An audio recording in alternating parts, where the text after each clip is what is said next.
எல்லாருக்கும் வணக்கம். இந்த வீடியோவில் விரால் மீன் குழம்பு, விரால் மீன் ஃப்ரை தான் பார்க்க போகிறோம். எங்கள் அம்மா ஸ்டைலில் எப்படி மீன் குழம்பு, மீன் வறுவல் பண்ணுறாங்கன்னா இந்த வீடியோ ஃபுல்லாக இருக்கும். வாங்க இப்போ வீடியோக்குள்ளே போகலாம். ஃபஸ்ட்டு மீன் குழம்புக்கு தேவையான மீனையும் வறுவலுக்கு தேவையான மீனையும் தனித்தனியாக எடுத்து வச்சுட்டாங்க. மீன் வறுவலுக்கு தனியாக ஃப்ரெஷ்ஷாக மசாலா அரைச்சி போடுவாங்க. ஒரு மிக்ஸி ஜாரில் 1 டேபிள் ஸ்பூன் மிளகு, சீரகம், சோம்பு, பூண்டு, மிளகாய்த்தூள், மஞ்சத்தூள், தேவையான அளவு உப்பு, ஒரு கை அளவு சின்ன வெங்காயம் சேர்த்து நல்லா மிக்சியில் நைஸாக அரைச்சி எடுத்துக்கலாம். வறுவலுக்கு தேவையான மீனில் மசாலாவை ஆட் பண்ணிக்கலாம். மசாலாவை அரைச்சி வேறு எதுவும் தேவையில்லை, இதை மட்டும் அப்ளை பண்ணி வச்சுக்கலாம். ஒரு மணி நேரத்துக்கு நல்லா ஊற வச்சுக்கலாம். இப்போ மீன் குழம்பு வைக்கிறதுக்கு கொய்யாக்காய் அளவு புளியை நல்லா ஊற வச்சு கரைச்சி எடுத்துக்கலாம். மீன் குழம்பு வைக்கிறதுக்கு மண் சட்டி தான் வைப்பாங்க. மண் சட்டியில் 50 ml நல்லெண்ணெய், 1/2 டேபிள் ஸ்பூன் வெந்தயம் சேர்த்து லைட்டாக பொரிஞ்சதுக்கப்புறமா சின்ன வெங்காயமும் பச்சை மிளகாவும் சேர்த்து நல்லா வதக்கிக்கிட்டாங்க. நல்லா வதங்கினதுக்கப்புறமா தக்காளி ஆட் பண்ணிட்டு நல்லா வதக்கிக்கலாம்.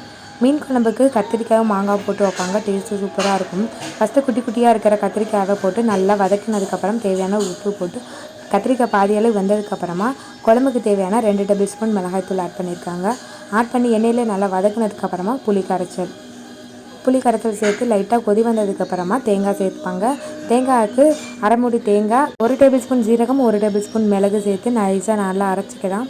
அரைச்சதை குழம்பெல்லாம் ஆட் பண்ணிட்டு நல்லா கொதிக்க வச்சுக்கலாம். மூடி போட்டு கொதிக்க வச்சுக்கணும். 20 நிமிஷத்துக்கு குழம்பு நல்லா கொதித்து வரணும். கொதித்து வந்ததுக்கப்புறமா மாங்காய் ஆட் பண்ணிக்கலாம்.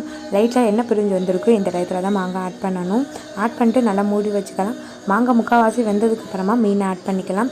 ஆட் பண்ணிட்டு ரொம்ப கிளறக்கூடாது. லைட்டாக இந்த மாதிரி கிளறினதுக்கப்புறமா மீனை ஆட் பண்ணிட்டு 5 மினிட்ஸ்க்கு அப்புறமா இந்த மாதிரி லைட்டாக சுற்றி விட்டதுக்கப்புறமா குழம்பு ரெடி ஆகிடும். அவ்வளோதான், சூப்பரான மீன் குழம்பு ரெடி ஆகிடுச்சு. மீன் குழம்பு ரெடி பண்ணதுக்கப்புறமா மீன் ஃப்ரைக்கு கடாயில் எண்ணெய் ஊற்றி ஒன்றா போட்டு ஃப்ரை பண்ணி எடுத்துக்கிட்டோம். இந்த மீன் மசாலாவும் எந்த பொடியும் தேவையில்லை, வீட்டில் இருக்கிறத மட்டும் வச்சு அரைச்சோம்னா டேஸ்ட் ரொம்பவே சூப்பராக இருக்கும். ஃப்ரை பண்ணி எடுத்ததுக்கப்புறமா சாப்பாடை சாப்பிட்டோம். இந்த வீடியோ பிடிச்சிருந்தால் மறக்காமல் நமக்கு லைக் பண்ணி சப்போர்ட் பண்ணுங்கள்.